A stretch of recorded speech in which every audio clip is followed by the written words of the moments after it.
Morning students. तो आज हम एक न्यू चैप्टर स्टार्ट करने जा रहे हैं, morphology of flowering plants.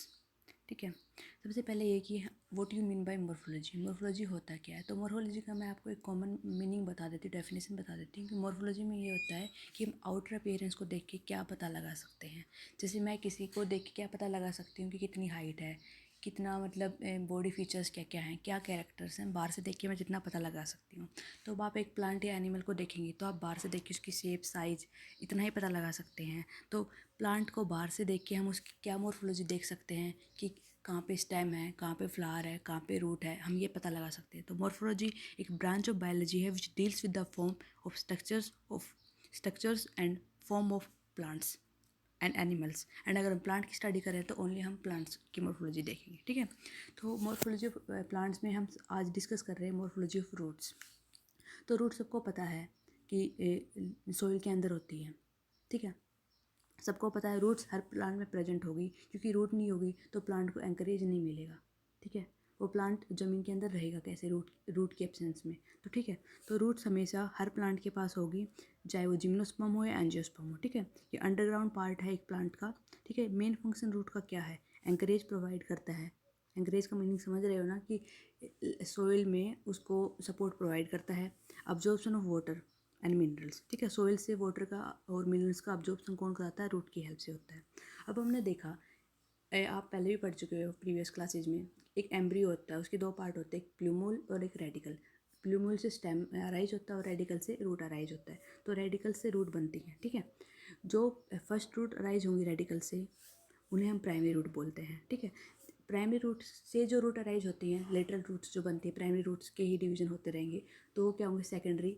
Secondary से जो रूट अराइज होंगे उनको हम क्या बोलेंगे? Tertiary root. तो ये सब क्या बनता है? टैप रूट सिस्टम होता है। ठीक है, उसके बाद हम कैरेक्टरिस्टिक्स ऑफ रूट पढ़ेंगे, रूट्स के कैरेक्टरिस्टिक्स क्या हैं। तो ये हमें पता है कि फाउंड इनसाइड द सोइल। ठीक है, रूट्स के नोड्स, इंटरनोड्स, लीव्स और बड्स नहीं होते। ये किसका कैरेक्टर है? स्टेम का कैरेक्टर। स्टेम में नोड्स, इंटरनोड्स, बड्स और लीव्स होते हैं, लेकिन रूट्स में ऐसा कुछ नहीं होता है। अब हम पहले भी पढ़ चुके हैं प्रीवियस क्लासेज में कि क्या कहते हैं, रूट एक वेजिटेटिव प्रोपोगेशन में भी हेल्प करती है। ठीक है, कैसे? जैसे कि हमने देखा था पोटैटो में ट्यूबर होता है, वो वेजिटेटिव प्रोपोगेशन में हेल्प कराता है। जिंजर में राइजोम होता है जो कि वेजिटेटिव प्रोपोगेशन में हेल्प कराता है। तो रूट का एक और फंक्शन क्या होगा कि रिप्रोडक्शन में भी हेल्प करती है। तो रूट के तीन फंक्शन क्या है? सपोर्ट प्रोवाइड करती है, एंकरेज प्रोवाइड करती है, एसिमिलेशन करती है, अब्जॉर्प्शन करती है, और रिप्रोडक्शन में भी हेल्प करती है। ठीक है, दूसरा हम रूट क्या है? रूट है नेगेटिवली फोटोट्रोपिक। फोटोट्रोपिक का मतलब समझ गए होगे, सनलाइट की साइड नहीं होती है, तो नेगेटिवली फोटोट्रोपिक है ये। अगर स्टेम क्या है? वो सनलाइट की साइड है, तो वो पॉजिटिवली फोटोट्रोपिक है। दूसरा पॉजिटिवली जियोट्रोपिक, अर्थ की साइड है ये, लैंड में है तो पॉजिटिवली जियोट्रोपिक हो गई। और वाटर वाटर भी होता है। ठीक है, तो पॉजिटिवली हाइड्रोट्रोपिक हो गई। तो इसका हम फंक्शन डिस्कस कर चुके हैं, storage of food, assimilation, reproduction. Storage of food कहाँ पे है? पोटैटो हो गया, जिंजर हो गया, कैरेट हो गया, ये स्टोरेज ऑफ फूड में आते हैं। ठीक है, उसके बाद हम पढ़ेंगे parts of a typical root. Roots के पार्ट्स क्या क्या होते हैं? तो आप एनसीईआरटी की बुक खोल के अपने डायग्राम को अच्छे से देख सकते हैं। सबसे पहले रूट टिप होती है। रूट टिप में एक थिम्बल लाइक स्ट्रक्चर होती है जिसको हम रूट कैप बोलते हैं। ठीक है, उस रूट कैप का क्या फंक्शन है? रूट कैप प्रोटेक्शन प्रोवाइड करती है सेल प्लांट को। ठीक है, और अगर हाइड्रोफाइट्स प्लांट्स हैं, हाइड्रोफाइट्स का मतलब क्या था? जो वाटर में रहते हैं जो प्लांट्स, उसमें रूट कैप ना होके एक सैक लाइक स्ट्रक्चर होती है जिसको हम रूट पॉकेट बोलते हैं। ठीक है, ये याद रख लेना। अब हमने तीन जोन को में डिवाइड किया है रूट को। एक मेरिस्मेटिक जोन जो रूट टिप के पास होती है, उसके बाद zone of cell elongation, and तीसरा है जोन ऑफ सेल मैच्योरेशन। ठीक है, ओके। तो सबसे पहले हम मैरिस्मेटिक जोन के बारे में पढ़ेंगे। एक होता है प्रोक्सिमल और एक होता है डिस्टल। प्रोक्सिमल का मतलब होता है पास और डिस्टल का मतलब होता है दूर। तो जो जोन रूट टिप के पास होती है, मतलब प्रोक्सिमल होती है, उसको हम बोलेंगे मेरिस्मेटिक जोन।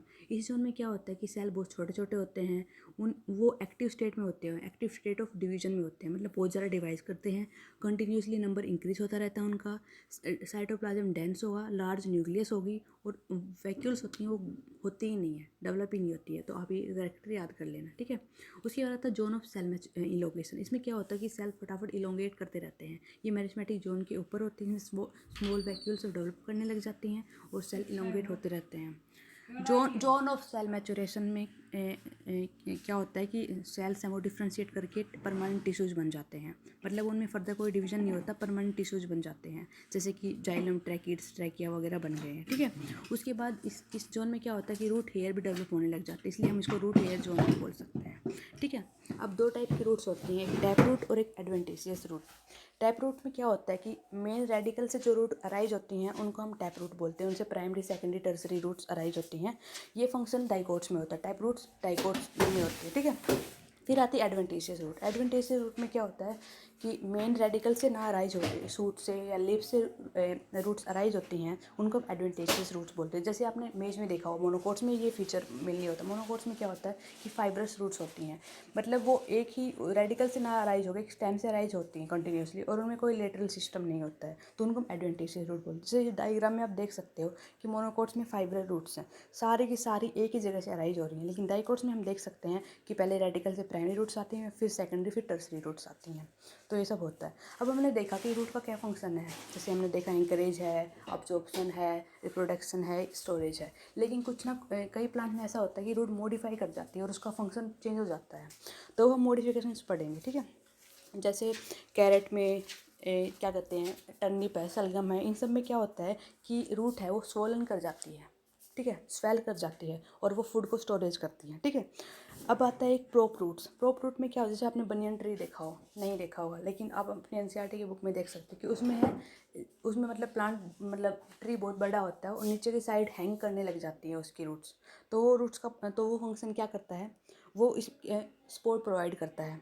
फिर होती है एक निमेटोफोर्स। निमेटोफोर्स में क्या होता है कि जैसे आप एनसीईआरटी बुक में भी देख सकते हो कि रूट्स है वो ऊपर की साइड आने लग जाती हैं, ऊपर की साइड जो रूट्स आने लग जाती हैं उनका फंक्शन क्या होता है, रेस्पिरेशन प्रोवाइड करती हैं, ठीक है। ये एग्जांपल राइजोपोरा ले सकते हैं आप, ठीक है। Okay, thank you so much.